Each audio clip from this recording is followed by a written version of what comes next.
What's up, guys? Welcome back. Today we have a team selection video for game week 3, so let's get straight into it. The 3 new players that I've brought into the team are James Rodriguez, Phil Foden, and also Raul Jimenez. The players I transferred out are St. Maximin, Aubameyang, and Che Adams. Of those 3, I'd say the one I'm most scared of returning is Che Adams. I assume Aubameyang will get some points over his next tough couple of fixtures, but Che Adams could just be better value, and he does have a West Brom game coming up soon, and he has been getting some chances that he's just been hitting straight at the keeper. But in general, Southampton haven't looked the best going forward, and I think most of the goals there will go to Ings. So that's why I got rid of him, and I think Jimenez is just such a great option. So I did take a -4 to do these transfers. I had 2 in the bank, and I decided with the St. Maximin injury and him just looking terrible in general, and then with the Egan red card, that I was going to take a hit and bring in Foden. So starting in goal, we have McCarthy. Now, he's looked pretty poor the last couple of games. He's only 4.5. I'm just hoping he can maybe do something, but I'm expecting a 1 or 2 pointer. I mean, just horrendous. I wouldn't really be too surprised if he's benched soon and then I have to make a goalkeeper transfer, but who knows? That's all just speculation. For now, I'm okay with him just because he's 4.5, but there are so many better options out there. But as far as the rest of the team goes, I'm actually pretty confident in how it looks for this week and for the future. So one strength of it is the fact that I can play Trent, I can play Taylor and Seiss in this 3-4-3 formation. I only need 3 defenders, and those 3 have good fixtures, so I can play them for the next, 3 or 4 weeks straight and not even worry about that and just focus on potentially moving around to midfielders and attackers with my free transfers. I'm also really hoping that Trent can get some attacking returns to really justify his 7.5 price tag, especially with so many good options elsewhere in the midfield and forward. Right now, I do wish Taylor was either another Wolves defender or Reece James, but I only have so much money, and I don't think that would really be worth a transfer given Burnley's fixtures. New signing number 1 is Phil Foden. Now, the great thing about Foden is that he costs 6.5 and he plays for Man City. That's pretty obvious. Last game, he was getting in the box. That's how he finished off his goal from a cross, which is very nice to see from a winger. You don't want them staying too wide, as a lot of people talk about. You want them to be in the box hunting some goals, something that St. Maximin hasn't been doing at all this season. In game week 2, Phil Foden against Wolves at Wolves, which is a tough matchup for most people. And again, this is only a 6.5 mid. He had an expected goals of 0.5 and expected assists of 0.07. Hopefully, against better fixtures, he can get even better numbers. Now, I'm not expecting Phil Foden to keep up with De Bruyne points-wise or anything like that. But I do think he can have some big games, and I think the biggest question mark about him is, will he start consistently? Now, I think he'll start, let's say, 2/3 of the games.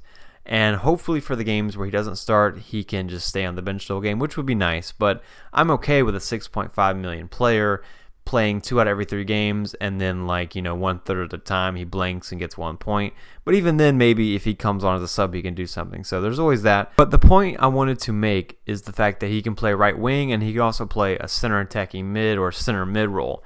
This means that he's more likely to start. Obviously, with David Silva gone, he can take that spot. But it's good to see that in the first game, he started right wing. We know he can play center attacking mid. That's more of his natural position, I would suggest, or the way that Pep's talked about it. They've talked about Foden replacing David Silva. So it's good to see that he trusts him in multiple roles. I do think this positional flexibility will lead to more starts for Foden. Signing number 2 is James Rodriguez.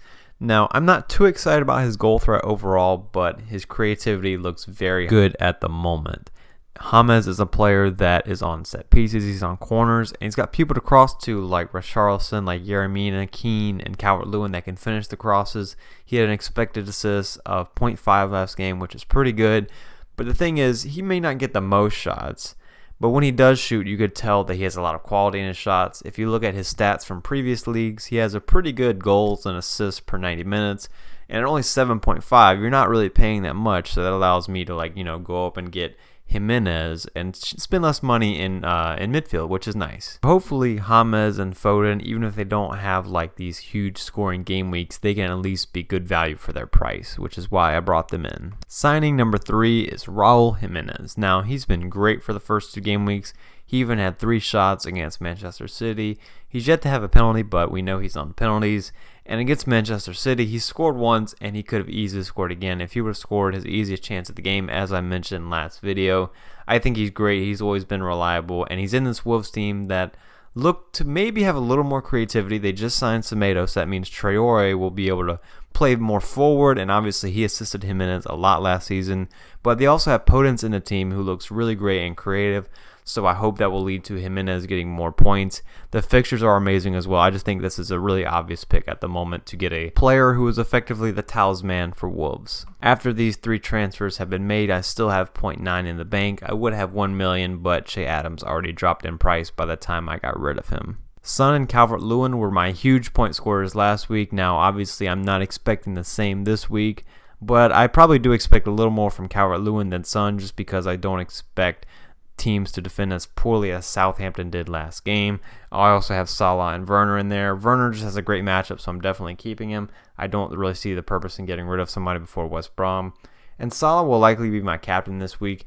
Now, captaincy is tough this week, so I'm probably just going to default to the old rule of, hey, if I don't know, I'm going to stick it on Salah. It's a home matchup. He typically does well at home, and I just don't quite trust any of the other players enough to captain them. Now, some people might be put off by this Arsenal matchup, but I will just let you know that in terms of expected goals against so far this season, Arsenal are about middle of the pack, and they've had 2 really easy fixtures so far.